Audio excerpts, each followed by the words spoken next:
नमस्कार। किरण's किचन में आपका बहुत बहुत स्वागत है। बारिश के मौसम में सभी को चटपटा मसालेदार फ्राई किया हुआ सारी चीजें खाने का बड़ा मन करता है और बाहर से हम लाते हैं तो हमें उतना विश्वास ही नहीं लगता। तो फ्रेंड्स, आज मैं आपके साथ में कचौड़ी बनाऊंगी। तो उसके लिए इस कटोरी से नाप के, छोटी साइज की कटोरी है, एक कटोरी मैंने बगैर छिलके की मूंग की दाल ली है। उसे 2-3 पानी से धोकर 3 घंटे के लिए भिगोने के लिए रख दिया था। तो आप देख सकते हैं कि वो इतने अच्छे से भीग के तैयार होगी कि नाखून से इस तरह से कट रही है, बिल्कुल इस तरह से। तो बस ऐसे ही हमें भीगी हुई दाल चाहिए और इसी से नापकर 2 कटोरी मैंने मैदा ले लिया है। तो आज घर में ही हमारी मजेदार कचौड़ी बनने वाली है। और इस चम्मच से नाप के 3 चम्मच मैंने बेसन लिया है। तो बस मेन सामान तो फ्रेंड्स ये 3 चीजें हैं, बाकी अब सारे मसाले इसमें डलेंगे। तो सबसे पहले हम मैदा गूंथ के तैयार कर लेते हैं। मैदा गूंथने के लिए मैंने तो बड़े साइज की एक परात ले ली है फ्रेंड्स। अब इसमें ये जो मैदा हमने छान के तैयार करके रखा था उसे डाल देंगे और 1 चम्मच यानी कि 3/4 चम्मच मैंने नमक डाला है। 1 छोटा चम्मच हम इसमें अजवाइन ले लेंगे। अजवाइन से डाइजेशन अच्छा रहता है फ्रेंड्स। हाथ से थोड़ा सा इसे हम इस तरह से मसल के डाल देंगे ताकि इसकी खुशबू और टेस्ट बहुत अच्छा आ जाए। और अब इसमें हम मोइन डालेंगे। तो मैं घी का मोइन डाल रही हूँ क्योंकि अभी अपन घर में बना रहे हैं। मार्केट में तो वो लोग ऑयल डाल लेते हैं। तो 2 बड़े चम्मच भर के मैंने इसमें घी डाल दिया, यानी कि 2 टेबल स्पून। आप चाहें तो इसमें ऑयल का भी इस्तेमाल कर सकते हैं। अब सारी चीजों को अच्छे से हम एक बार मिक्स कर लेंगे ताकि सारी चीजें अच्छे से मिक्स हो जाए। इस तरह से पूरा मसलते हुए मोइन को, आटे को, नमक को, सब चीजों को हम अच्छे से मिक्स कर लेंगे। और इसमें हम बेकिंग सोडा या बेकिंग पाउडर बिल्कुल भी नहीं डालेंगे। अच्छे से मसल मसल के हमने सारी चीजों को मिक्स कर लिया है फ्रेंड्स। और अगर हम इसकी ऐसे मुट्ठी बांधें तो हमें इस तरह से लड्डू बन जाना चाहिए, इस तरह से होल्ड हो जाना चाहिए। तो ये हमें समझ में आ जाएगा कि मोइन इसका परफेक्ट है। जैसे हम इसे बांधें तो बस इस तरह से ये बंध जाए, बस इतना ही हमें इसमें मोइन चाहिए। अब हम पानी लेकर थोड़ा थोड़ा पानी डालते जाएंगे और इसका एकदम सॉफ्ट आटा गूंथ के तैयार करेंगे। हमें कड़क आटा नहीं चाहिए, कचौड़ी के लिए हमें नरम आटा चाहिए रहता है ताकि इसे हम अच्छे से फैला सकें। देखिएगा फ्रेंड्स, एकदम हमने इसका इस तरह से सॉफ्ट मैदा गूंथ के तैयार किया है। अब हम 10-15 मिनट के लिए इसे रेस्ट करने के लिए रख देंगे। तब तक हम स्टफिंग बनाना शुरू कर लेते हैं। अभी जो मूंग दाल है ना फ्रेंड्स, इसे हमने पानी निथार के रखा हुआ है। अब इसमें पानी बिल्कुल भी नहीं है। तो मिक्सी के जार में डालकर पल्स मोड पर 2 बार के लिए हम 3-3, 4-4 सेकेंड्स के लिए बस इसे पल्स मोड पर ही पीस लेंगे ताकि ये दरदरी सी पीस के तैयार हो जाए। दाल को मैंने पीस लिया है। आप देख सकते हैं कि बिल्कुल दरदरी है। देखिएगा इस तरह से। हमें बारीक इसका पेस्ट नहीं बनाना, दरदरी रहेगी ना तो इसका टेस्ट बहुत बढ़िया आएगा। अब हम स्टफिंग बना रहे हैं फ्रेंड्स। तो मैंने एक कढ़ाई गैस पर गर्म होने के लिए रख दी है और 1 बड़ा चम्मच बस इसमें ऑयल डाला है। ज्यादा ऑयल की बिल्कुल भी जरूरत नहीं है। ऑयल अच्छे से गर्म हो गया है। अब इसमें 1 छोटा चम्मच हम जीरा डाल देंगे। 1 छोटा चम्मच हम सौंफ डाल देंगे और 1 छोटा चम्मच ही मैं इसमें साबुत जीरा डाल रही हूँ। सौंफ और इसका धने का बहुत ही बढ़िया टेस्ट आता है। अब 1 मिनट हम इसे भून लेते हैं। अब हम इसमें जो हमने बेसन लिया था ना, बेसन को डाल देंगे और गैस की फ्लेम को बिल्कुल धीमा रखेंगे और इसे अच्छे से बढ़िया खुशबू और कलर आने तक धीमी आंच पर ही इसे अच्छे से भून लेंगे। साथ में इसमें हम हींग भी डाल देते हैं फ्रेंड्स। तो 2 पिंच में हींग भी डाल रही हूँ ताकि इसका टेस्ट भी इसमें बहुत बढ़िया आ जाएगा। तो बस अब धीमी आंच पर इसे हम भून लेते हैं। 4 से 5 मिनट का समय इसमें लगा फ्रेंड्स मुझे। कभी धीमा कभी हल्का सा बढ़ा के मैंने बेसन को अच्छे से रोस्ट कर लिया है। इसकी बहुत ही बढ़िया खुशबू आ रही है। जो हमने हींग डाली है ना, उसका भी इसमें बहुत बढ़िया टेस्ट, खुशबू समझ में आ रही है फ्रेंड्स। अब इसमें हम सूखे मसाले डाल देंगे। तो मैं ये 2 पिंच हल्दी पाउडर डाल रही हूँ, 1 चम्मच लाल मिर्च पाउडर, तीखा आप जितना खाते हो उतना डाल सकते हैं, आधा चम्मच धनिया पाउडर, आधा चम्मच गरम मसाला, 1 छोटा चम्मच कुटी हुई काली मिर्च, इससे बहुत बढ़िया चटपटा टेस्ट आएगा, 2 छोटे चम्मच अमचूर पाउडर और 1 छोटा चम्मच शक्कर डाल रही हूँ फ्रेंड्स, क्योंकि इसमें खट्टा मीठा टेस्ट रहता है, वो भी कचौड़ी का बहुत बढ़िया स्वाद देता है। और आधा चम्मच के करीब नमक डाल रही हूँ। मसाले मैंने जो भी डाले हैं आप अपने टेस्ट के अकॉर्डिंग डाल सकते हैं। अभी इसमें ऑयल गर्म है तो 1-2 मिनट हम मसाले भी इसी के साथ में अच्छे से रोस्ट कर लेंगे। 1-2 मिनट में मसाले भी बहुत अच्छे से भून गए हैं फ्रेंड्स। अब हमने जो मूंग दाल तैयार करके रखी है ना, हल्की सी दरदरी करके, इसे हम इसमें डाल देंगे। हमने मूंग दाल को पीसते समय पानी बिल्कुल भी नहीं डाला, क्योंकि वो वैसे ही बहुत अच्छे से पीस गई। बारीक पेस्ट तो हमें बनाना नहीं था।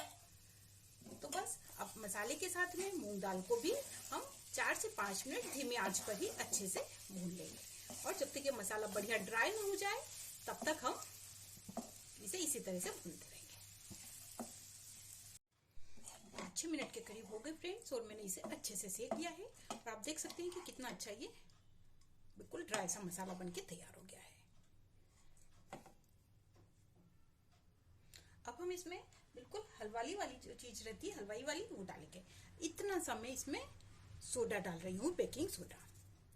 बस ज्यादा नहीं डालना है, मसाले में ही डालना है। इससे हमारी भी जो कचौड़ियां हैं बिल्कुल हलवाई की तरह ही फूली फूली बनेगी, बिल्कुल गुब्बारे की तरह। बस सारी चीजों को अच्छे से मिक्स कर देंगे और इसे थोड़ा सा हम ठंडा होने देते हैं।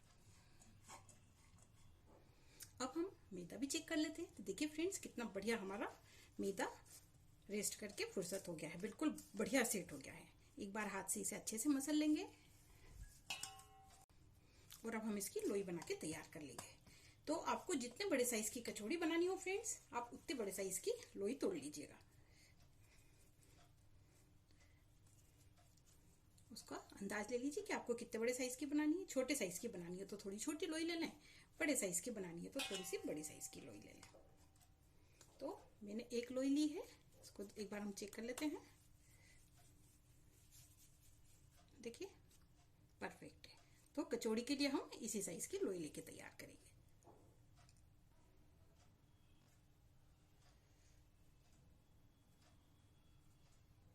देखिएगा फ्रेंड्स, अभी मैंने ये 6 ही बॉल बना के रखी हुई है।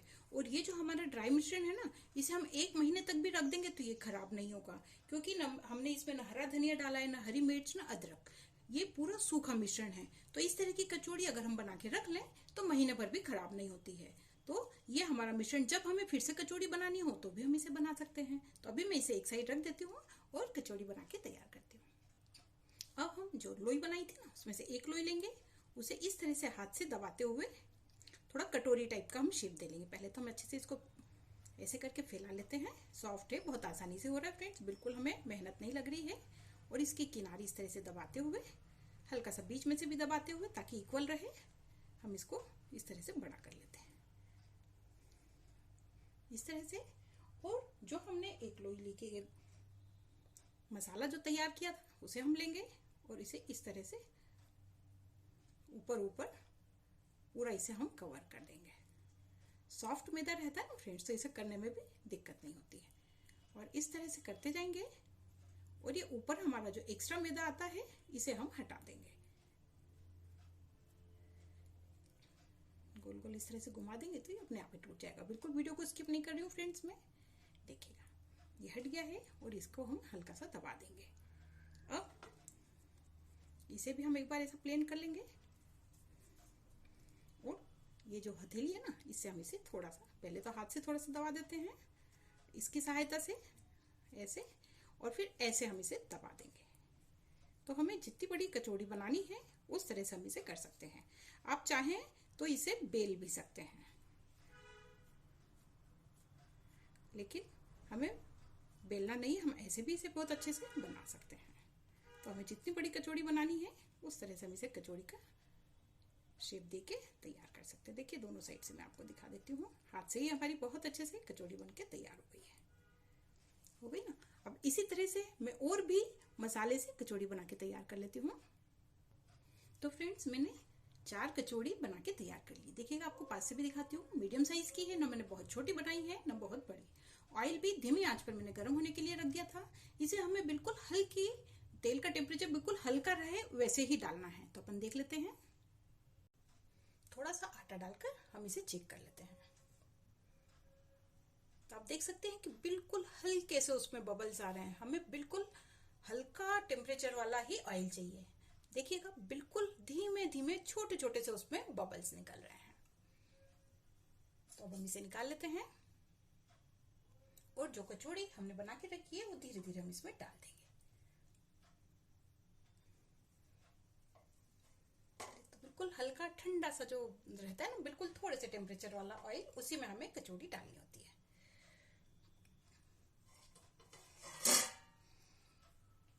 तो बस अभी मैंने 4 बनाई थी, 4 ही कचौड़ी इसमें डाल रही हूँ फ्रेंड्स। देखिए अभी हाथ में भी गर्म नहीं लग रहा है, इतना इसका टेम्परेचर बढ़िया वाला है। तो अभी से बिल्कुल इसे धीमी आंच पर इसे हम रहने देंगे। जब तक ये थोड़ी सी कड़क होकर ऊपर तक नहीं आए तब तक हम इसे नहीं पलटेंगे। देखिएगा फ्रेंड्स 4 से 5 मिनट का टाइम लगा और ये कचौड़ी अपने आप इस तरह से तैरते हुए ऊपर आ गई है। अब हम इसे धीरे से पलट देंगे। ये इतनी ही धीमी आंच पे फ्राई होती है फ्रेंड्स, तभी बहुत अच्छी करारी बन के तैयार होती है।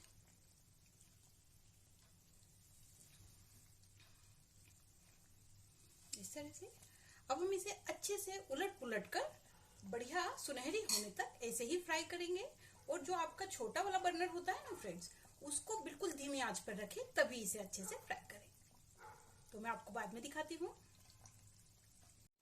देखिएगा फ्रेंड्स उलट पुलट कर हमने कचौड़ी को बहुत अच्छे से फ्राई कर लिया और इसका कलर ही समझ में आ रहा है कि कितना सुंदर इसका कलर बन के आया है और बढ़िया वाली फूल के भी तैयार हुई है। देखिएगा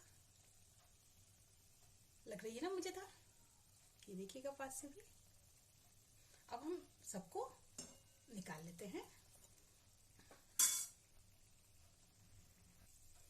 सबको मैंने झाड़ू में निकाली और आप देख सकते हैं कि कितना सुंदर इसका कलर आया और कितनी बढ़िया फूली फूली हमारी कचौड़ी बनकर तैयार हुई है।